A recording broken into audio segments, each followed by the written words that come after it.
Hello viewers, welcome to my YouTube channel quick English in Bengali. তো আজকের এই ভিডিওতে আমি তোমাদের সাথে শেয়ার করব তোমরা যারা 2024 সালে ক্লাস 12-এ পড়ছো তাদের জন্য ডাফ এন্ড ডাটের কোশ্চেন বাঁচ থেকে স্ট্রং রুটসের ট্রান্সফরমেশন অফ সেন্টেন্সেসের পার্ট 2। তো যারা এর আগের গ্রামারের ভিডিওগুলো দেখোনি, এই ভিডিও ডেসক্রিপশন বক্সে প্লেলিস্টের লিঙ্ক দেওয়া রয়েছে, ওখান থেকে চাইলে ভিডিওগুলো দেখে নিতে পারো।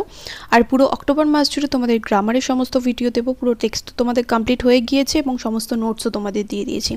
যারা যারা ইতিমধ্যে হোয়াটসঅ্যাপে আমার থেকে নোট সংগ্রহ করেছো, পিডিএফ নিয়ে নিয়েছো, একদমই পিডিএফের প্রাইস তো মিনিমাম রেখেছি, যারা যারা নিয়ে নিয়েছো তাদের তো খুবই ভালো ব্যাপার। আশা করি তোমরা পড়া শুরুও করে দিয়েছো। যদি কোনো রকম কোনো ডাউট থাকে আমাকে জিজ্ঞাসা করতে পারো হোয়াটসঅ্যাপে। আর যারা নাওনি, যদি তোমাদের ইচ্ছা হয় চাইলে পিডিএফগুলো সংগ্রহ করে নিতে পারো, কারণ ওই পিডিএফগুলোর মধ্যে থেকেই কিন্তু তোমরা টেস্টে এবং ফাইনালে কিন্তু কমন পেয়ে যাবে এবং তোমরা কিন্তু অসাধারণ রেজাল্ট করবে যদি নোটসগুলো ফলো করো।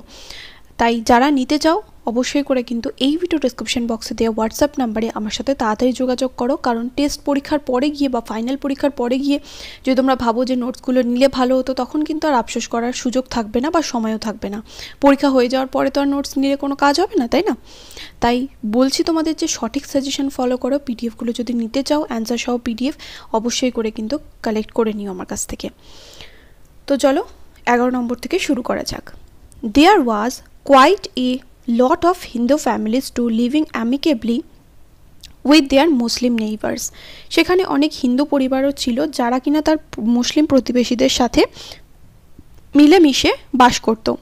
এটা দেখো সিম্পলে রয়েছে, এটাকে কমপ্লেক্স বানাতে হবে। তাহলে কমপ্লেক্স বানালে কি হবে, এখানে আমরা অ্যাডভার্বিয়াল ক্লজের ইউজ তো হবে না, এখানে অ্যাডজেক্টিভ ক্লজের ইউজ করব। There were a quite of Hindu families who There were quite a lot of Hindu families. সেখানে অনেক হিন্দু পরিবার ছিল। হু তারপরে কি লিখবো, ওয়্যার, কারণ অনেকগুলো পরিবারের কথা এখানে বলা হয়েছে, প্লুরাল নাম্বার। তাহলে who were living amicably with their Muslim neighbours. বা এরমভাবে লিখতে পারো, there were quite a lot of Hindu families who lived amicably with their Muslim neighbours. তারপরটা তাহলে এখানে কি হলো, এই টুটাকে কেটে দেবো, আমরা এখানে বসাবো হু। আর এই কমাটা কিন্তু থাকবে না, হু এর পর কি বসবে এখানে, were. Who were living amicably with their Muslim neighbours.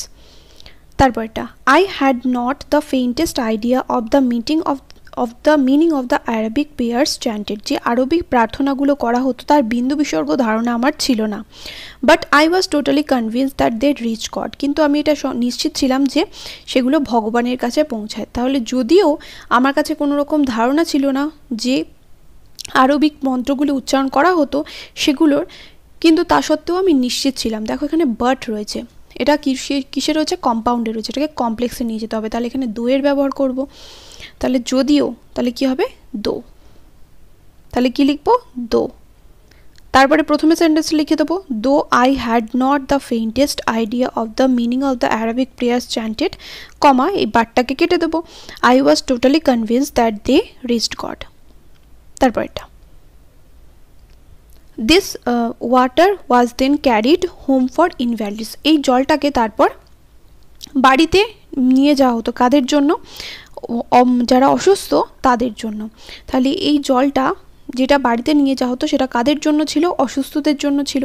এখানেও অ্যাডজেক্টিভ ক্লজ ইউজ করব। তাহলে দিস ওয়াটার হুইচ ওয়াজ, এখানে জল যেহেতু তাহলে এখানে হুইচ হবে, মানুষ হলে এখানে হু বসতো। তাহলে কি লিখবো, প্রথমে লিখবো দিস ওয়াটার, তারপরে কি লিখবো, which was then carried home, comma দিয়ে কি লিখবো, ওয়াজ ফর ইনভ্যালিডস। সেগুলো কাদের জন্য ছিল, অসুস্থ লোকেদের জন্য ছিল, ইনভ্যালিডস, ফুল স্টপ। তারপরটা try to understand the relevance of your suffering. তোমার ভোগান্তির কারণটা বোঝার চেষ্টা করবে।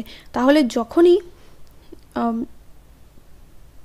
মানে তোমার ভোগান্তির কারণটা কি সেটা বোঝার চেষ্টা করবে। তাহলে ট্রাই টু আন্ডারস্ট্যান্ড, কি বোঝার চেষ্টা করতে হবে, যে তোমার ভোগান্তির কারণটা কি। তাহলে try to understand what is the relevance of your suffering, এখানে ওয়ার্ড দিয়ে হবে। তাহলে try to understand what is the relevance of your suffering. তাহলে তোমার ভোগান্তির কারণটা তুমি বোঝার চেষ্টা করো। তাহলে try to understand what is the relevance of your suffering. তারপর the high priest of Rameswaram temple Pakshi Lakshmana Sastry was a very close friend of my father's.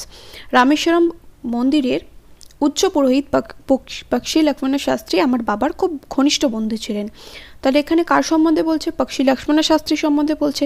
তাহলে the high priest of Rameswaram temple was Pakshi Lakshmana Sastry, তারপর লিখবে who was a very close friend of my father's.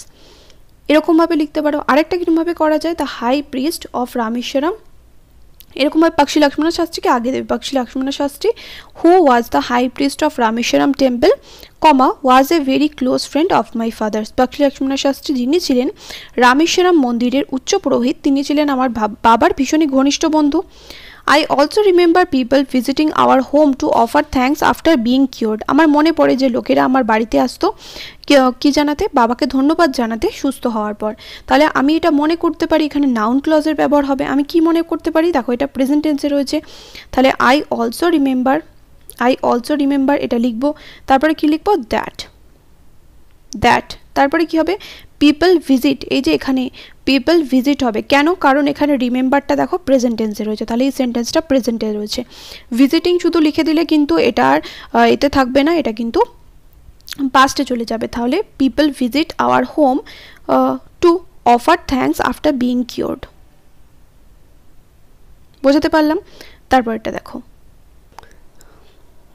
তারপর এটা রয়েছে দেখো then he answered in a low deep voice, তারপর সে উত্তর দিল একটা নিচু গভীর গলায়। তাহলে কীরমভাবে উত্তর দিয়েছিল? নিচু গভীর গলায়।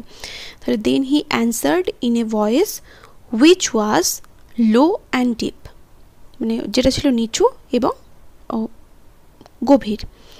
তারপরটা my father could convey complex spiritual concepts, আমার বাবা জটিল আধ্যাত্মিক বিষয়গুলো খুব সহজ ভাষায় জ্ঞাপন করতে পারতেন। তাহলে আমার বাবা জ্ঞাপন করতে পারতেন কি? জটিল আধ্যাত্মিক বিষয়গুলো সরল ভাষায়।